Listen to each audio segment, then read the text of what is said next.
Anyway, so okay, so activated carbon, Yeah, right?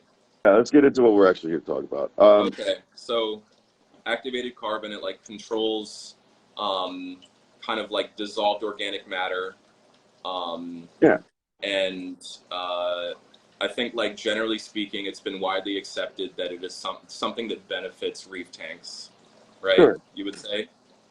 Yeah, I mean, I think, it's one of those things that you could say, oh, well, it doesn't do anything. But then it's like, well, did you have something to do?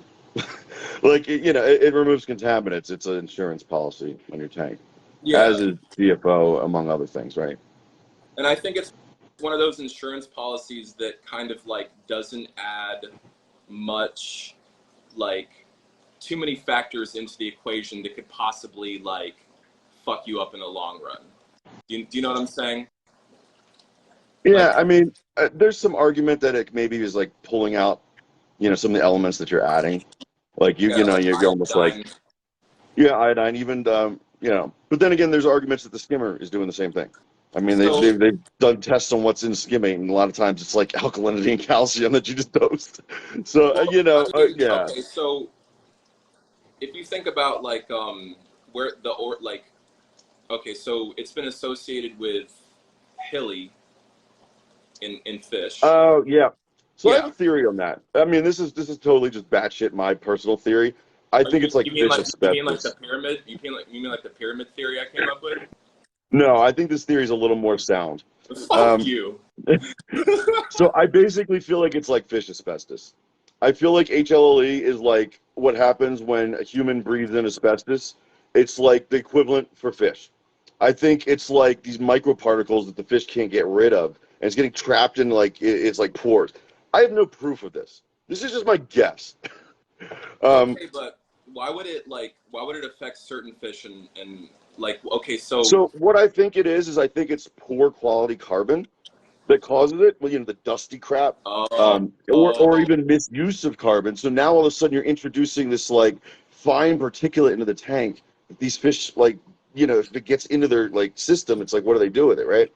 The other thing is there's some fish that are just known to get HLE almost no matter what. I mean, find me a blue hippo tang that's like right. full size and in captive, in you know what I mean. So yeah, tangs are skillless. Yeah, there's the thing. Well, like It so could be it's something to do with it irritating them. Like it doesn't. It's not so much that it's their scales, but that's my theory. Like I said, prove it. I don't okay, have proof. so I mean when we talk about like any kind of like aqueous element that like is absorbed through their gills that they're somehow Yeah, not getting sure. from the because the activated carbon is removing it.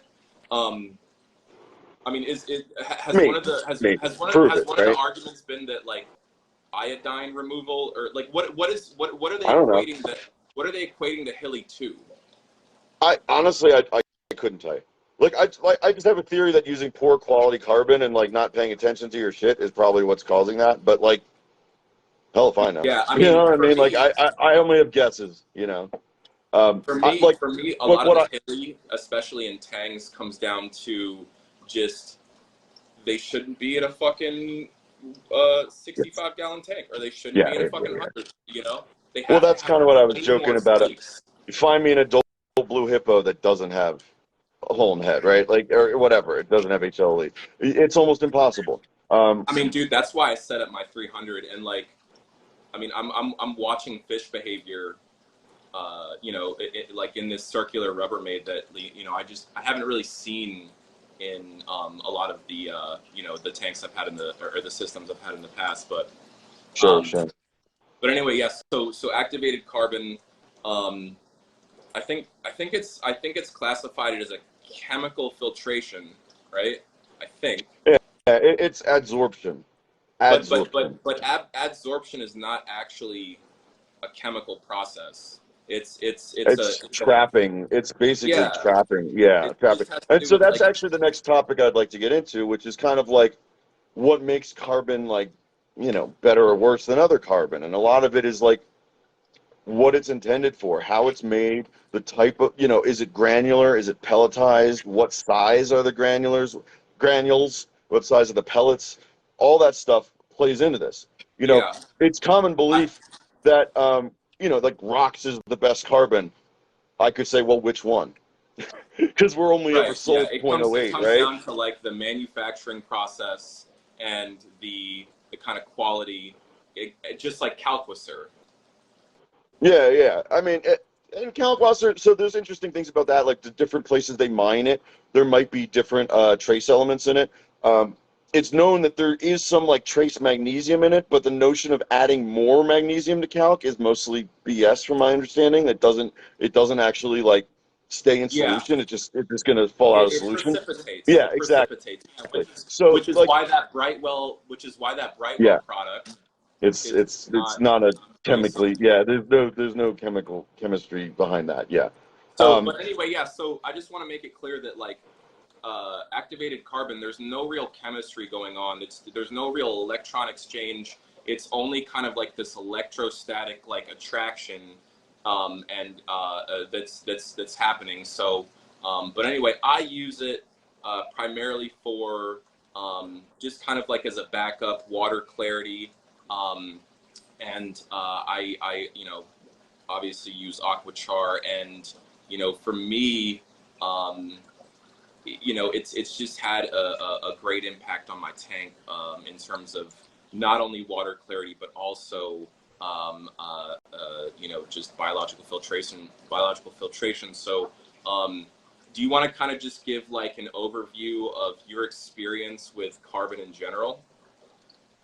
yeah, I mean, I think for me, it's just, you get another insurance policy. I typically run it in combination with some kind of GFO, and I kind of consider it almost like the one-two punch, right? Like GFO is going to remove some heavy metals, sometimes like aluminum, things like that.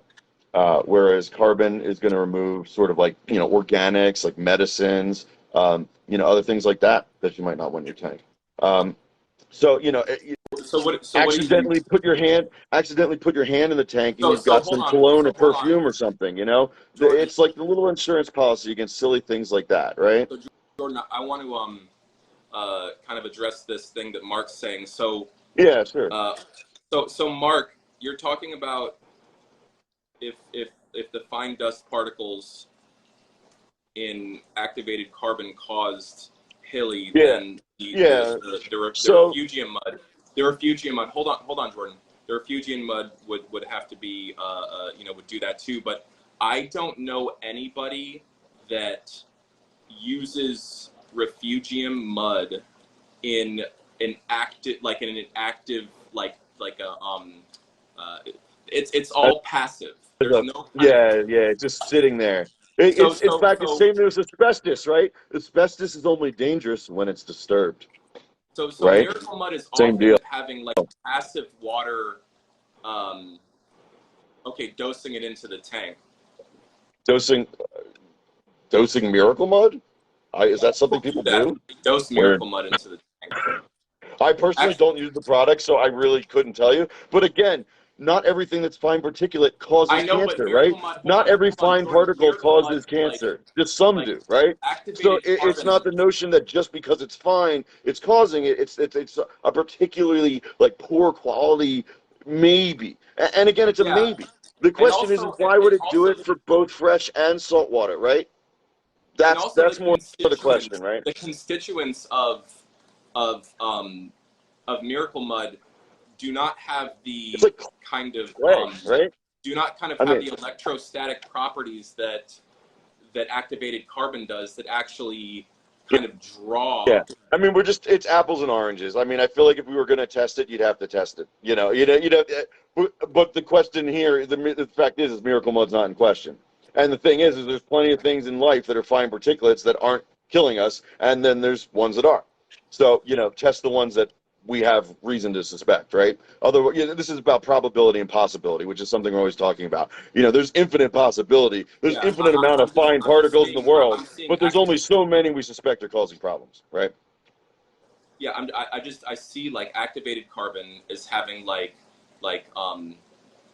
actual kind of active effects on the on the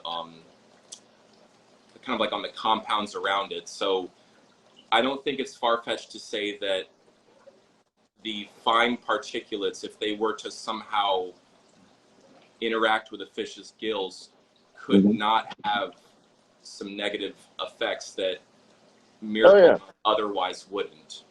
yeah. I mean, there's all sorts of little, tiny little things that can get into a fish that can kill it. I mean, it's crazy. And, you know, a lot of times we don't have the resources to, you know, to find those things. Yeah, Um, and that goes back to what I was talking about previously, with the organic carbon dosing and the NitroGuard by Orca Labs. Like, Not familiar. I'm trying to look up a specific species of heterotrophic bacteria. Ah, I can't find shit related to captive systems because all the mm, science